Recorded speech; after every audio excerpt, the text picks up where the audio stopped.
E aí, como é que é essa história da família Amorim inteira pertencer ao judiciário? Um influenciou o outro? Como é que é? Eu não tive filhos, mas Deus me deu os sobrinhos que são Claro. realmente meus filhos, não é Maravilha. verdade? Realmente existe uma constante, todos voltados para o campo do direito. Todos são Amorins. Muito bem, e nós vamos fazer o seguinte, vamos conhecer um pouquinho de cada um desses Amorins. Vamos lá.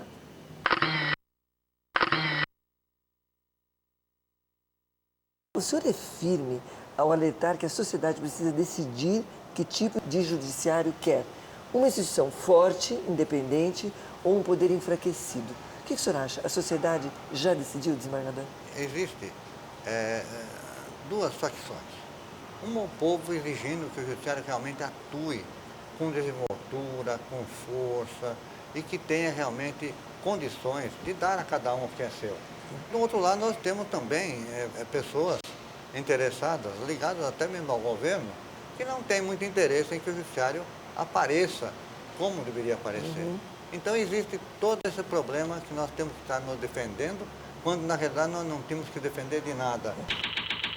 Quando na realidade nós não temos que defender de nada, porque nós não devemos nada a ninguém e estamos sempre lutando em favor da justiça, que é realmente o objetivo. Desembargador, o senhor também foi enfático ao afirmar que não são as pressões sociais que definem o rumo da justiça, mas a letra da lei. O senhor concorda com aqueles que sustentam que os magistrados estão assumindo o papel dos legisladores? O judiciário não tem interesse nenhum em fazer leis. Pode sim colaborar com a lei. Como há pouco tempo a APAMAGES colaborou para a feitura do Código Penal, que precisa de várias reformas, colaborou com as execuções criminais que precisam, evitando tudo aquilo que aconteceu em São Paulo, quando a população é obrigada a ficar encarcerada enquanto os bandidos ficam fora, não é verdade? O judiciário não tem interesse nisso. Mas contribui muito. Mas tem interesse em fornecer subsídios para que os legisladores possam realmente fazer uma lei que atenda às necessidades da população. Pois é, mas Sebastião Amorim, além de um magistrado doce e querido, e aliás muito querido, é um poeta de mão cheia. Qual é a sua fonte de inspiração, desembargador? Conte para nós. Olha, eu tive a felicidade de nascer num lar em que a poesia sempre predominou. O senhor é de Avaré, né? Eu sou de Avaré, nasci em Avaré e tenho muito orgulho de ser Avaré. Meu pai, que era um professor de escola, um diretor de escola, sempre foi voltado para a poesia. E ele tinha uma sensibilidade muito grande. E passou para os filhos essa sensibilidade. Muitas noites eu me lembro, Cacilda, que meu pai, nas noites de frio, quando nós moramos em Botucatu, Botucatu é uma cidade fria, ele reunia os filhos em torno de uma bacia cheia de brasa, porque nós não tínhamos lareira, né? Olha. E declamava as poesias de vários autores, de vários poetas, como E outras que ele mesmo compunha. E outras dele mesmo, né? Porque ele era um poeta de mão cheia. Então, para mim e para os meus irmãos, isso fez nascer esse sentimento pela poesia. Eu acho, Cacilda, que a pessoa que faz poesia é uma pessoa que tem sentimento. Isso é muito importante para a gente. Enxerga mais longe, né, desembargador? Chega mais longe, muito mais longe. E chega mais perto também. Chega de uma maneira, vê o mundo de uma maneira mais risonha, mais alegre e mais humana. E quanto ao Sebastião Amorim? Quais são as suas poesias que o senhor assim, tem uma predileção, vamos dizer assim? Eu tenho predileção para poesia sentimental, vamos dizer, né? O senhor não quer contar uma para nós, não? O senhor não quer declamar uma para nós, não? É uma poesia que eu fiz um dia para a minha esposa, falecida há alguns anos atrás, e que realmente jamais eu poderei esquecer por tudo que ela foi para mim. Ela diz assim: amor e vida. Quanta ternura eu sinto nesse instante, quando a noite no céu já vai caindo. Alegra meus sentidos a lembrança de ver-te uma vez mais, sentir-te ainda. As palavras me fogem da memória, em meu sonho revivo, uma a uma, toda ilusão e toda a crença antiga, aventura de amar e de querer. E quantas coisas neste mundo existem, belas, brilhantes, sorridentes, puras, a reviver toda a lembrança ardente que a mente vive e o coração embala. E o nosso ser um dia se depara com a essência divinal do amor e vida. E sentindo que alguém por nós suspira, o coração se exalta e a mente ufana. E sinto que no amor resume a vida. A glória de lutar e de vencer. A inspiração excelsa do artista, o milagre supremo da existência. Na voz do vento, indo em busca do teu voo. Desembargador, que beleza, Obrigado. viu? Parabéns. Obrigado. O senhor, assim, é um Obrigado. poeta de mão cheia mesmo, como Obrigado, dizem. obrigado. Eu agradeço muito essa oportunidade de dizer essas poesias, porque realmente a humanidade está precisando um pouco de poesia. E é isso que nós temos que passar esse sentimento para acabar com essa materialidade infame que graça por aí. Meu amor. É verdade. Desembargador, agora, infelizmente, para terminar, depois de tantas idas e vindas, se lhe desse o poder de realizar um sonho, o que desde logo faria? Se eu pudesse transformar isso tudo, eu faria com que os homens tivessem um pouco do amor a Deus, do amor àquele que nos ensinou a caminhar nesse mundo. Que o homem realmente tivesse justiça para que pudesse compreender finalmente a obra divina do Criador. Amém, desembargador. Obrigado. Obrigado por você, Cacilda. Fico muito contente de ter essa oportunidade de falar com esse programa, um programa já tradicional em nossa televisão e que realmente traz para todos, não só para o Poder Judiciário, mas para todos, uma palavra de incentivo, uma palavra de amizade, uma palavra de carinho e agora de poesia também.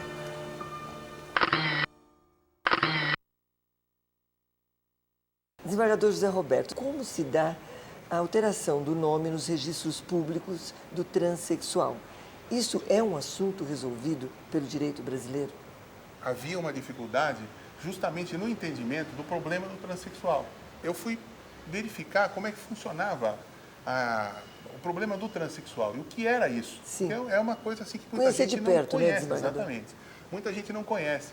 Não sabe que isso é uma doença. E aí eu fui estudando e percebendo que essa doença necessitava de um estudo mais amplo a respeito da pessoa. Sim. Porque o transexual nada mais é do que um homem no corpo de mulher ou uma mulher no corpo de um homem. Que um homem no corpo de mulher ou uma mulher no corpo de um homem. Isso gera um conflito em razão de problemas hormonais, problemas cerebrais. E aí, esses institutos criam equipes multidisciplinares para cuidar justamente dessas pessoas que têm esse tipo de problema. Psicólogo, psiquiatra, um urologista, um neurologista, tá certo? Então, porque essa equipe iria cuidar de todo o corpo da pessoa de modo a transformá-la de um homem numa mulher ou de uma mulher num homem. Ou seja, mexer um pouco na alma também, Exatamente, né? no espírito. No espírito. Exatamente, porque na verdade é um espírito, né, diferente do corpo.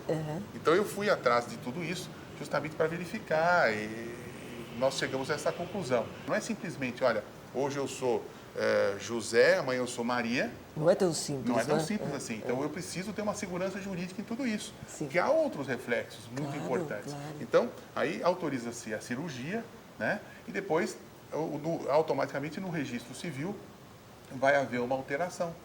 Essa alteração de nome, e aí vai, na verdade, o que você pode alterar é o seu prenome. Porque, na verdade, o nome, nós falamos o nome, é o patronímico de família. Sim, sim. Por exemplo, o meu, Amorim. As pessoas acham que é É exatamente. meu prenome, José Roberto. Então, o José Roberto eu poderia alterar, agora o Amorim Mas jamais. nunca, porque é a sua Exatamente. identificação, né? Exatamente. É a identificação social, na verdade. Social, é. Então, quando nós temos essa situação, o que a gente faz? Faz a cirurgia, depois altera, né? Tá. E o que eu tenho feito é recomendado que se faça um estudo social e um estudo médico antes de autorizar, para ver se é caso efetivamente. Porque nós temos notícia de que quando é feita essa cirurgia e depois há o arrependimento, há o suicídio. Há o arrependimento, há o suicídio.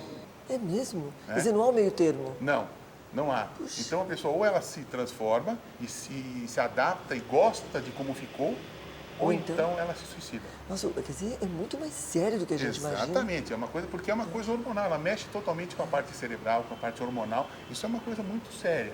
O que eu tenho recomendado é que se guarde o registro anterior sob sigilo. O importante é que isso fique guardado e que quando vier a possibilidade do casamento, que aquele que for casar com um transexual tenha obrigatoriamente ciência de que ele era, que houve a quem ele transformação. foi. Exatamente. Porque senão dá erro para outra pessoa. Aí você vai anular o casamento. Doutor José Roberto, qual é o seu dom artístico? Afinal, o senhor tem ou não tem o gene da família Amorim? Eu não sou assim, digamos, um poeta, mas eu sou um sujeito romântico, entendeu? Eu gosto da vida romântica, eu gosto do namoro, do amor, eu exalto muito o amor. Você ser poeta, eu acho isso maravilhoso, eu acho que essas coisas são importantes na vida do ser humano.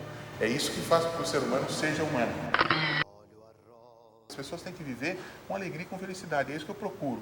Então, eu dificilmente me encontro assim aborrecido, chateado, bravo, porque eu acho que a gente tem que levar a vida. Lógico, existem momentos que todos nós temos, momentos mais difíceis, mas eu procuro tirar quando eu estou trabalhando, quando eu estou andando a cavalo, que é uma coisa que eu adoro fazer, quando eu jogo tênis, né?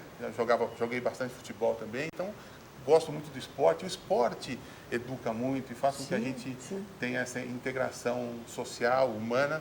Gosto muito da natureza. Bom, deve ser um ótimo professor, os alunos devem amá-lo, porque é um professor de bem com a vida, feliz, assim, né? Eu sou um professor tranquilo, de bem com a vida, eu adoro ensino, adoro educação, eu acho que esse é o futuro da nação. Se a gente quiser ter uma nação próspera, nós temos que ter uma nação com pessoas bem formadas, e aí eu me torno um professor exigente. Que os alunos, às vezes, não gostam muito, mas no fundo eles agradecem. Então é sempre um final feliz. Os pais nos entregam seus filhos, esperando com que eles saiam com uma boa formação. Então nós temos essa responsabilidade, acho que o professor tem essa responsabilidade. E eu sou consciente dessa responsabilidade. Olha, desembargador, eu por mim continuaria nesse assunto aqui, está muito bom todo o nosso assunto aqui. Mas infelizmente o tempo acabou, mas parabéns pela sua simpatia, viu? Muito obrigado. Parabéns. Eu que agradeço. Deus Guacira, meu pedacinho de terra, meu pé de serra, que nem Deus sabe onde está. Adeus Guacira, onde a lua pequena.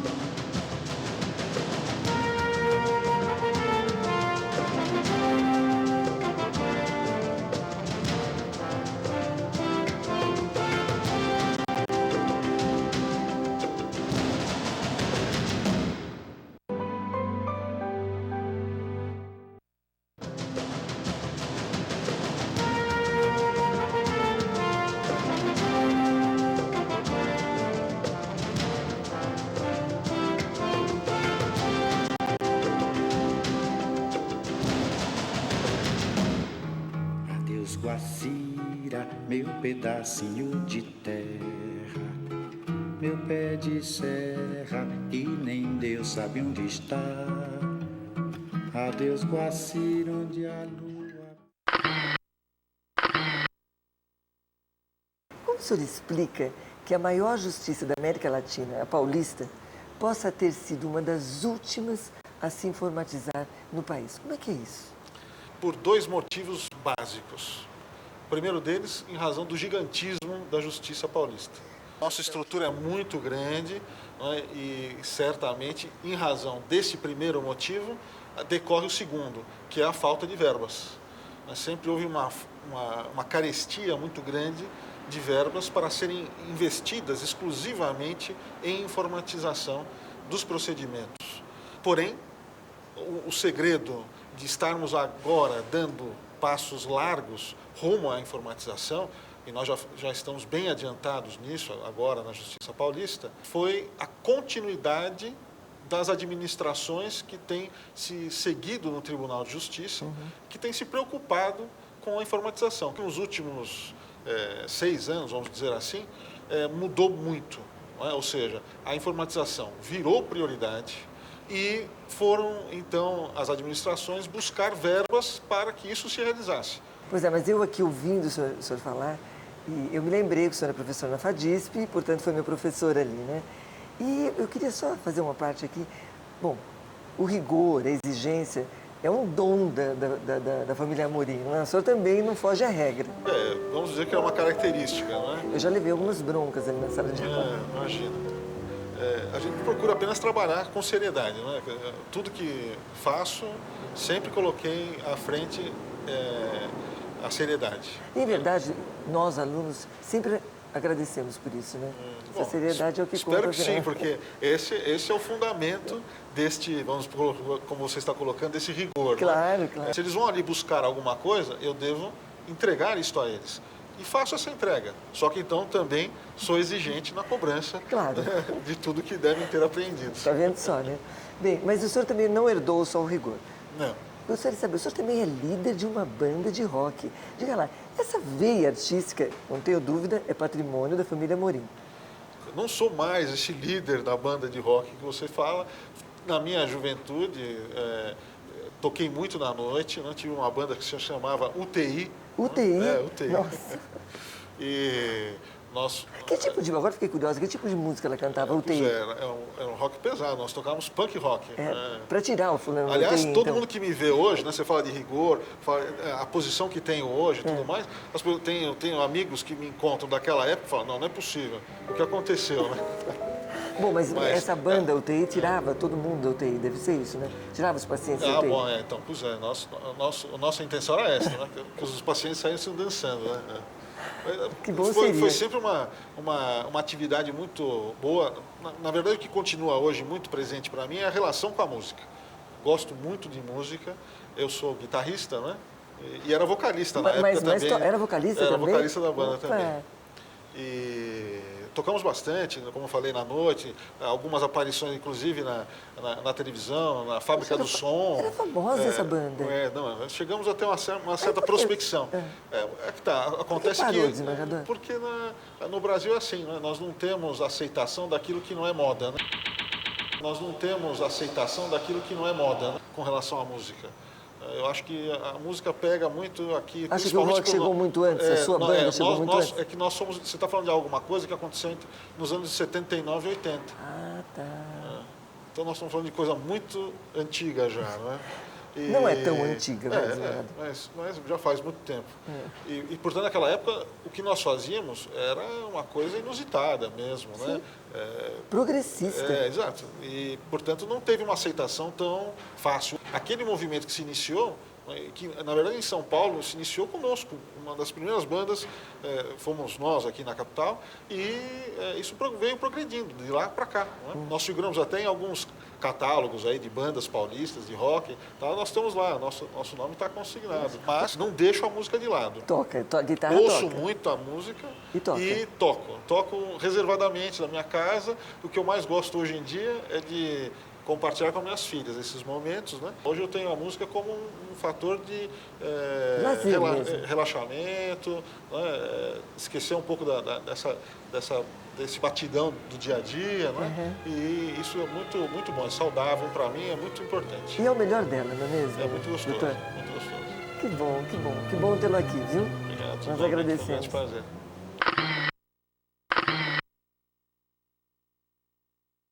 Nós já descobrimos que o senhor também é poeta, tal como seu tio Sebastião Amorim. Pois bem, vamos ao poema Paixão e Razão. Lá o senhor diz: por que não há milagre que não vá para o vinagre quando passa a imperar a razão? O coração deve ficar distante da razão, procurador? É isso? Olha, tua vida são momentos. Há momentos em que a razão deve preponderar. E haverá momentos em que o coração deve preponderar. Como Eu acho que sabê-lo? já dizia o poeta, né? Como sabê-lo? Né? É somente fazendo, né? Quando o Vinícius falava de filhos, né? E filhos, o que são? Se filhos são bons ou não, né? Mas como sabê-lo? Exatamente. Só os tendo. Eu acho que assim, as emoções, as coisas da vida, muitas vezes a gente tem que vivê-las. Tristes ou alegres, elas fazem parte do que nós somos e do que nós vamos ser. É o caminho, né, doutor? Então, a poesia acaba sendo sempre, no mais das vezes, ou a história ou o sonho. A poesia sempre é isso. Ou ela conta o que vivemos, ou o que vimos, ou o que esperamos que possamos viver. Agora, a guarda compartilhada é um sonho? Trata-se de um sonho? Olha, a guarda compartilhada virou lei, né? Sim, Deixou mas- de ser sonho. Mas será Então, um sonho? Será? o compartilhamento da guarda é um ideal. Como ideal, é uma coisa boa de se querer. Vai dar certo? Tem que dar certo. Tem que dar certo. Quando você se dispõe a ter com uma outra pessoa, uma criatura que dependerá de você para nascer, crescer e adquirir toda a bagagem moral que vai guiá-la pela vida, então isso é uma responsabilidade de dois. Muitas vezes acontece de não ser. Sim. Não é? Mas o ideal é que seja de dois, e não só de dois, de três, de quatro, de cinco, que os avós, que os tios, que os irmãos, que toda a família esteja envolvida na melhor criação daquela criança que está ali. Nessa medida, a guarda compartilhada é o melhor. Só que tem uma coisa, a lei veio para obrigar. E muitas vezes, quando as pessoas não se dão, o compartilhamento é muito perigoso. Obrigatório é pior ainda. É perigoso, pode influenciar o que pretende que seja bom, pode influenciar terrivelmente a vida da criança. Ou seja, o tiro sai pela culatra. A guerra dos roses. Ah, sim, sim. Tornar a vida daquela família um inferno, de que há necessidade de se conviver e, no entanto, há uma impossibilidade de se fazer isso. Sim. E não é papel que determina a convivência. Agora, procurador, vamos esquecer esses problemas que já não são poucos e vamos agora relaxar, voltando aos famosos poemas. Porque o tempo, aliás, voltando ao poema seu, porque o tempo não perdoa o momento desperdiçado, a espera inútil, o sonho desprezado. São suas palavras do poema. E então, dizemos o que para o telespectador? O que eu acho é que, seja com a razão, seja com o coração, você não pode deixar de dar uma resposta à vida. Quando a vida lhe exige uma resposta, você não pode se omitir de fazer aquilo que você acha certo. Eu acho que o pior, e é o que eu digo no poema, porque o pior é nada ter dito. Procurei o argumento final, a palavra única, o momento exato. Se não vieram, paciência. Não te deixarei à espera da perfeita hora, do intangível sonho, da morte certa. Antes direi, te amo, de qualquer modo, do meu jeito, mesmo imperfeito, inacabado, porque o tempo não perdoa, o argumento não utilizado, a palavra reprimida, o momento desperdiçado, a espera inútil, a hora passada, o sonho desprezado. Só a morte. E antes, direi, te Eu vou amo. morrer buscando Nossa, esse poema é eterno, é para sempre. Que lindo. Eu acho que nós não somos eternos, mas aquilo que nós fazemos é. Olha, agora, nada como terminar um programa assim com a alma lavada, né? Pela emoção, pela poesia. Parabéns, viu? Gostamos. Eu agradeço, obrigado Aliás, do parabéns à convite, família obrigado inteira. do programa. É. Eu acho que os Amorins ficaram muito felizes de estarem juntos, como sempre estamos. Sim. Mas aqui com você, nesse programa agradável. Olha, e nós que- aqui, isso eu tenho certeza, ficamos muito felizes em conhecê-los a todos, viu? Muito obrigado. Agora, desembargador, cá entre nós, o seu gen é forte, hein? Ai, que tá. Deus Guacira, meu pedacinho de terra, meu pé de serra, que nem Deus sabe onde está. Adeus Guacira, onde a lua pequenina